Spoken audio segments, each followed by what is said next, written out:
Mais d'abord, donc, faisons un point sur l'état du monde, l'état du Moyen-Orient, chamboulé depuis le début de l'opération américano-israélienne. Nous sommes en ligne avec Frédéric Ancel. Merci d'être avec nous. Je rappelle que vous êtes géopolitologue, professeur à Sciences Po Paris. À l'issue de ces 3 premiers jours de guerre, là, nous sommes dans le 4e. L'ordre du monde a-t-il changé? L'Iran était déjà isolé, mais les pays arabes sont-ils plus que jamais derrière les États-Unis? Alors, d'abord, je vous rends grâce de dire que l'Iran est isolé parce que, en tant que géopolitologue, ça a commencé à peser ces dernières années d'entendre trop d'observateurs très paresseux. Disons que l'Iran faisait partie d'un axe sino-russo, donc vénézuélo-iranien, les fameux BRICS qui allaient soutenir l'Iran, le Sud global. Je vais vous dire franchement, tout ça, ce sont des bêtises. Sur le plan géopolitique, l'Iran est seul, l'Iran aurait été seul, ce n'est pas nouveau et je ne le dis pas depuis hier. Pourquoi? Parce qu'on a trop galvaudé les termes.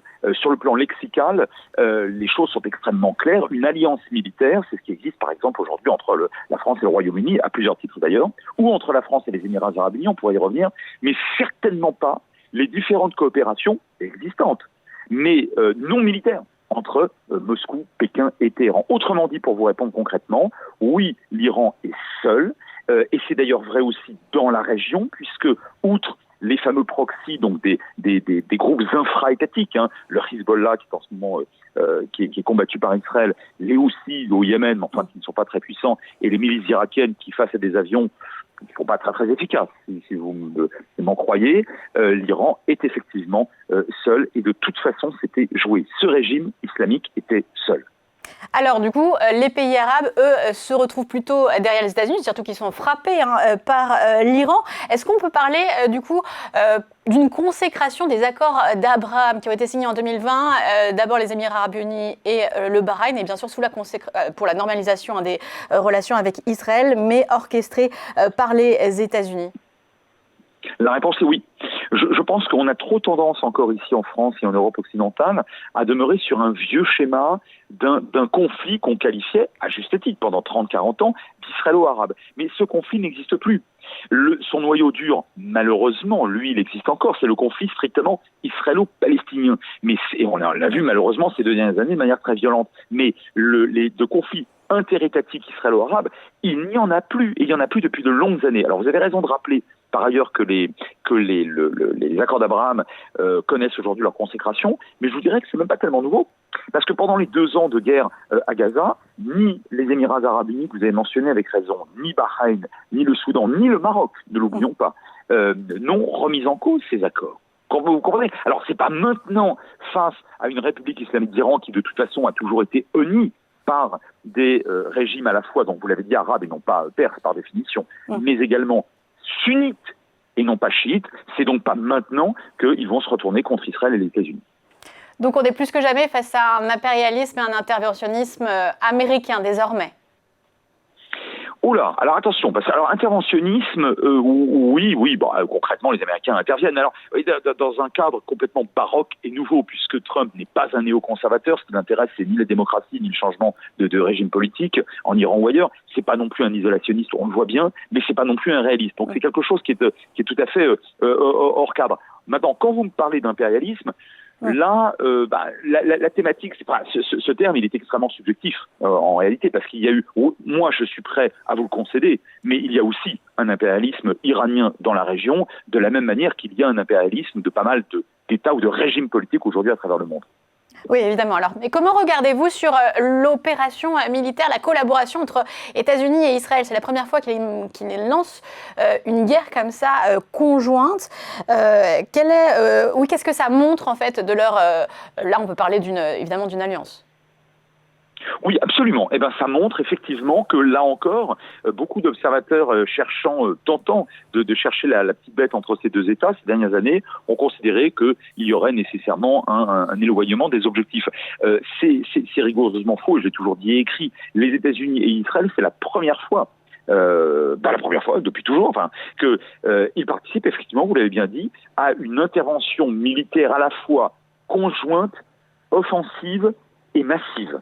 Les 3, la conjugaison des 3 éléments vous donne un sans précédent absolu. Alors, attention, ça ne veut pas dire que l'objectif est similaire.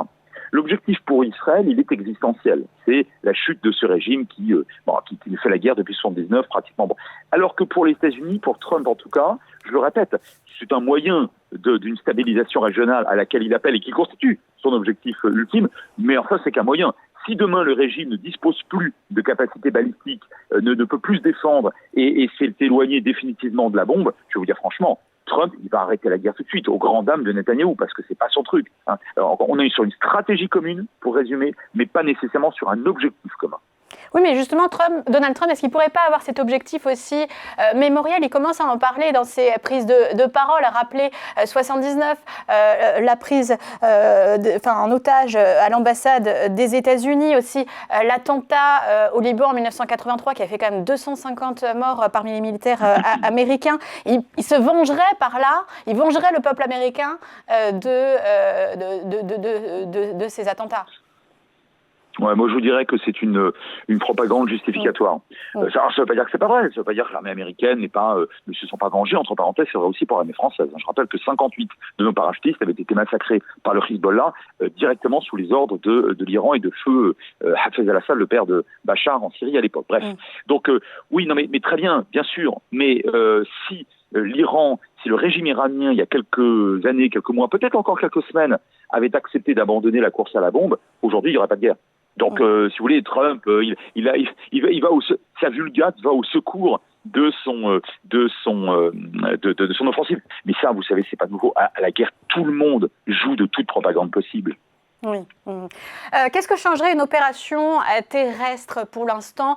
Ce n'est pas directement évoqué, mais ce n'est pas non plus mis de côté. Alors moi, je pense que ça changerait tout. Parce que là, une opération terrestre, ça signifierait d'abord, du côté américain, prendre le risque absolument hallucinant, plus qu'un risque d'ailleurs, se retrouver avec une archi-vraisemblance d'un retour de centaines ou de milliers de soldats américains dans des cercueils.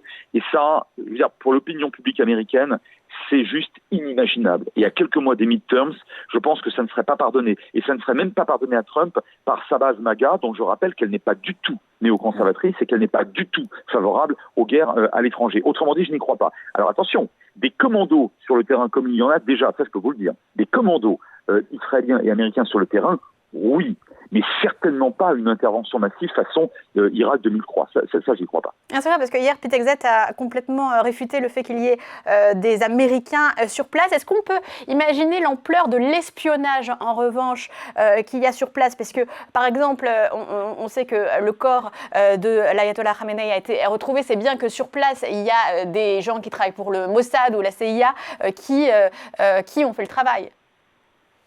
Oui, absolument, et ça dit quelque chose, non seulement de la performance proprement sans précédent du Mossad et sans doute aussi des renseignements américains, mais ça dit surtout quelque chose de la fragilité du régime iranien. Enfin, vous vous rendez compte que ces dernières années, non attendez, il y a depuis plus de 20 ans, vous avez régulièrement des responsables politiques, des responsables militaires, y compris dans le domaine surprotégé du nucléaire, qui, en Iran, je dis bien en Iran, sur le sol iranien, voient leur jour s'écourter malencontreusement. Donc ce ne sont pas des agents du Mossad infiltrés, ou alors ce sont plus exactement des gens qui travaillent pour le régime, prétendument pour le régime, et qui en réalité sont des taupes. Et pour réussir à disposer d'autant de renseignements et d'autant de taupes, et par ailleurs j'ajoute quand même d'autant de capacités techniques au service de ces renseignements humains, en Iran, à plus de 1500 ou 2000 kilomètres de votre propre base, c'est quand même que vous êtes, vous, très fort, mais que l'autre est très faible. Oui, l'Iran est très faible, mais l'Iran qui réagit tout de même, qui riposte tous azimuts vers les pays arabes. Alors toucher les symboles économiques, comme par exemple c'est l'hôtel Burj Al Arab qui avait été touché à Dubaï, les aéroports aussi. Est-ce que c'est une volonté de démontrer quelque chose de la part de l'Iran, ou alors c'est vraiment on lance des missiles comme ça? Pour moi, c'est le champ du signe. C'est-à-dire que si aujourd'hui, ce qui reste du régime, parce que entre vous et moi, je ne sais pas aujourd'hui qui prend la décision d'envoyer où quel missile. Parce que le job d'intermittent d'Ayatollah aujourd'hui est quand même extrêmement précaire. Voilà. Donc il dure quelques heures. Donc si vous voulez, la chaîne du commandement, elle est largement cassée. Et aujourd'hui, on a affaire à un champ du signe. Pourquoi? Parce que si ce qui reste que du régime croit que les régimes arabes vont se révolter, vont se retourner contre les États-Unis ou contre Israël parce qu'ils sont touchés par des missiles iraniens, alors c'est bien méconnaître la région, c'est bien méconnaître ces régimes-là, et ce serait nouveau parce que la République islamique d'Iran, jusqu'à présent en tout cas, jusqu'à ces dernières années, ainsi que la Hezbollah au Liban, ont toujours été dirigés par des fanatiques, mais pas par des imbéciles. C'était des gens qui connaissaient très bien les rapports de force. Si vous voulez, c'était pas des apocalyptiques comme Sinwar à la tête des fanatiques du Hamas qui perpètrent un gigantesque pogrom le 7 octobre. C'est des gens qui savaient faire la guerre politique et militaire. Et là, je dois dire que ces dernières années, ces dernières semaines, on a affaire à un effondrement du niveau de conscience des rapports de force. Autrement dit, je vous le dis d'un mot, ça ne servira à rien du tout de frapper les régimes arabes et les populations arabes, au contraire. Mais est-ce qu'il y a, c'est un symbole aussi de frapper Dubaï, de frapper à Abu Dhabi? Est-ce qu'il y a cette recherche de symboles de la part du régime iranien où effectivement on a quand même du mal à croire que là-bas les décisions sont centralisées?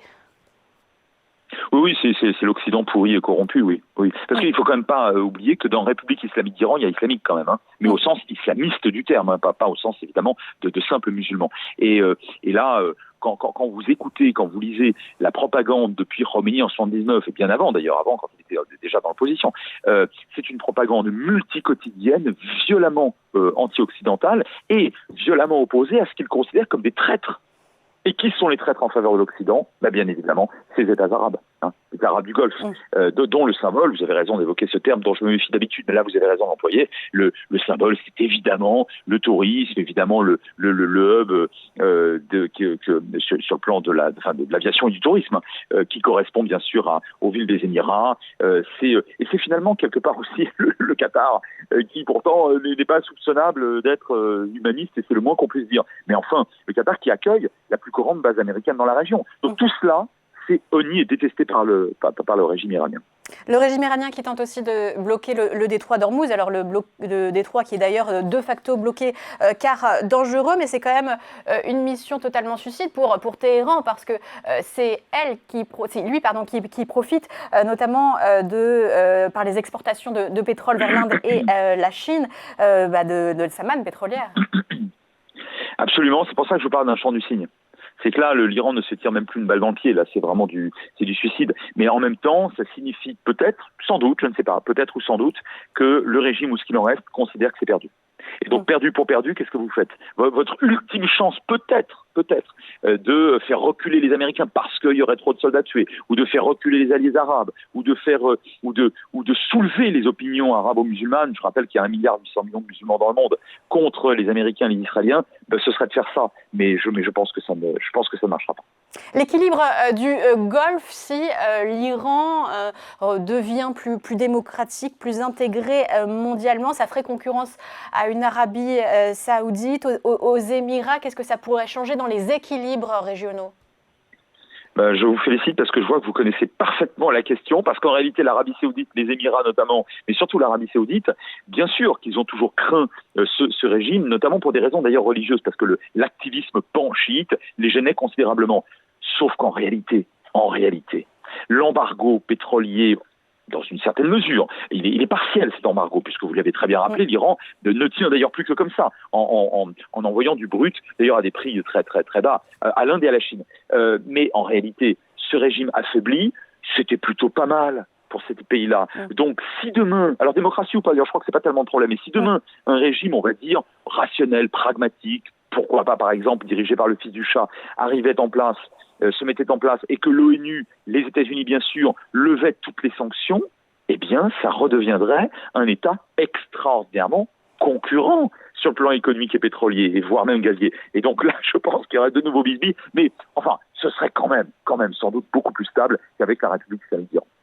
Le réveil du Hezbollah aussi ces derniers jours, est-ce que c'est une vraie menace ou alors quand même les relais de l'Iran, les relais chiites sont morts, les Houthis avaient été aussi pas mal frappés, notamment par les Britanniques et les Américains ces derniers mois, et ils n'ont pas tellement là les moyens non plus d'aller entraver l'autre détroit de Bab el-Mandeb. Ouais, mais c'est ça. C'est en fait, tout à l'heure, je vous parlais de la baisse de conscience en termes de compréhension des rapports de force ces 2 dernières années. Regardez ce que fait le Hezbollah. L'ayatollah Khamenei est abattu et par conséquent, le Hezbollah réagit. Mais oui, mais donc ça signifie quoi? D'abord, les Libanais, là, ils se rendent compte de manière définitive que ces gens-là ne représentent pas le Liban, puisqu'il n'y avait pas de guerre, il y avait un cessez-le-feu, donc il n'y a pas de guerre entre le Liban et Israël. Donc ils attirent la guerre à eux en se dissimulant derrière les populations libanaises. Donc bravo. Donc là, de ce point de vue-là, je pense que c'est une forme de suicide. 2, sur le plan technique et militaire, le Hezbollah a déjà été terriblement frappé par l'opération Beeper de septembre 2024 et par l'élimination de Hassan Nasrallah. Et lui, c'était un vrai stratège, c'était un vrai penseur des relations internationales. Et donc, regardez ce qu'il en reste aujourd'hui. Moi, je pense que le Hezbollah a fini de se suicider. Alors, attention, sur le plan militaire, parce qu'il restera un mouvement social, sociétal, politique, mais identitaire. Mais je pense que sur le plan militaire, on assiste à la dernière scène, en quelque sorte, de la pièce entre Israël et le Hezbollah. La guerre mondiale n'aura pas lieu, c'est le titre de votre livre. Est-ce que l'ONU a quelque chose à voir là-dedans? Est-ce que c'est grâce à l'ONU qu'elle n'aura pas lieu? Parce qu'on n'en parle pas beaucoup, mais il y a quand même le Conseil de sécurité, conseils de sécurité. Oui, vous avez raison, il existe toujours. Mais non, c'est pas grâce à l'ONU que ça n'aura pas lieu. Ça n'aura pas lieu d'abord parce que vous n'avez pas aujourd'hui 2 blocs multilatéraux militaires, un peu comme en 14 ou en 39, qui s'affrontent. Il n'y en a pas, il n'y a que l'OTAN. Et je vous laisse apprécier la santé de l'OTAN. Donc il n'y en a pas en face, il n'y en a pas. 1. 2, regardez à quel point, même sur le plan régional, et on le disait, donc je le répète que d'un mot, les grandes puissances ou les moyennes grandes puissances que sont la Russie, la Chine, ne soutiennent pas sérieusement les États qu'ils prétendent soutenir. On l'a bien vu avec le Venezuela et aujourd'hui de manière éclatante avec l'Iran. 3, il y a une véritable dissuasion qui existe entre de très nombreux pays, même ceux qui ne sont pas détenteurs de la bombe. Je parle de la dissuasion au sens général et conceptuel du terme, et cette dissuasion aujourd'hui, elle existe et je pense qu'elle tient et elle permet quand même à beaucoup de pays d'éviter de se faire la guerre au sens militaire du terme, de préférence, et de préférer, utiliser d'autres types de moyens. Et enfin, dernier point, l'imprévisibilité de Trump, elle joue dans les 2 sens. C'est-à-dire qu'un chef d'État est une très grande puissance imprévisible. Évidemment, ça peut susciter des mécompréhensions, des accidents. On peut très bien imaginer qu'il parte en guerre n'importe quand, n'importe où et n'importe comment. Mais on peut très bien imaginer aussi, et c'est mon cas, je le fais, je l'imagine, qu'il est dissuasif. Aujourd'hui, vous êtes Xi Jinping, ou vous êtes Poutine, ou un autre chef d'État d'une véritable puissance. Je veux dire, vous réfléchissez à 2 fois avant de monter au créneau face aux États-Unis, parce que justement, vous ne savez pas du tout ce que va faire, mais le lendemain, parfois même l'heure suivante, ce président américain. Donc tout cela, pour moi, constitue bien mieux que la pauvre ONU actuelle, des facteurs plutôt apaisants et plutôt optimistes. On a parlé de dissuasion. Hier, il y a eu le discours d'Emmanuel Macron à Lelong. Alors, c'était évidemment prévu dans son quinquennat, ce discours sur la dissuasion. Mais si la guerre mondiale n'a pas lieu, pourquoi la France se prépare justement à renforcer son arsenal nucléaire ?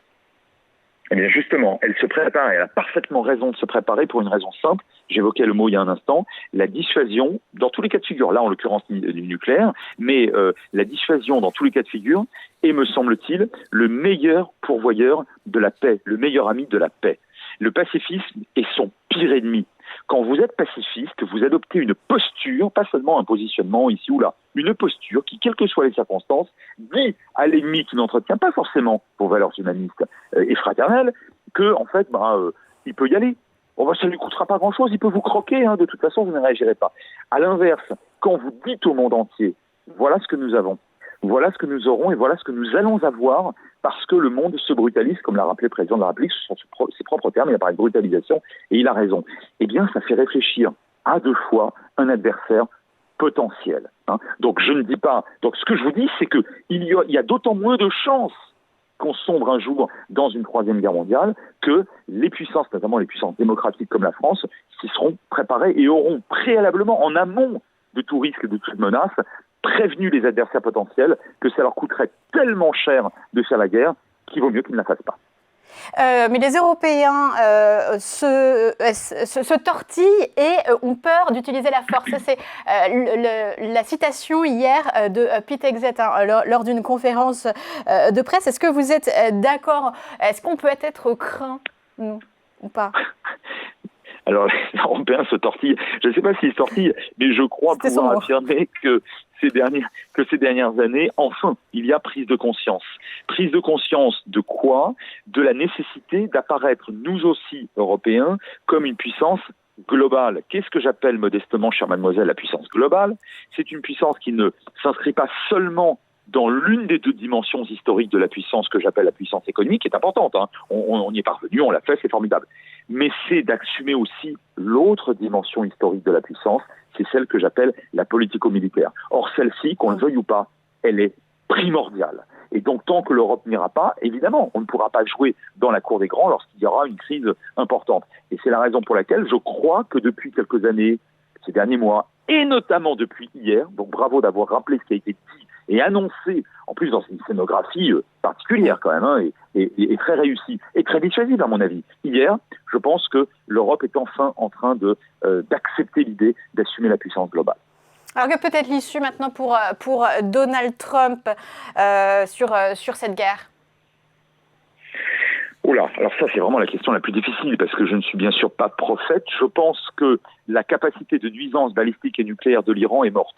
Je pense que là, l'Iran ne peut en aucun cas continuer, quoi qu'il arrive, demain, après-demain, quelles que soient les décisions de Trump et de Netanyahou, ne pourra pas continuer de menacer, comme elle le faisait ces dernières décennies, et de plus en plus d'ailleurs, son entourage, parce que ces deux alliés ont décidé d'aller jusqu'au bout de la destruction de ses capacités de nuisance. En revanche, attention, j'insiste, hein, le régime peut très bien se maintenir. Mais c'est un régime qui ne disposera plus de cette capacité de nuisance. Et c'est vraiment, à la fin des fins, ce que veut Donald Trump. Un scénario à la vénézuélienne, donc peut-être. Merci beaucoup, Frédéric Ancel. Merci à vous. La guerre mondiale n'aura pas lieu aux éditions Odile Jacob. C'est votre livre. Merci à vous. Merci.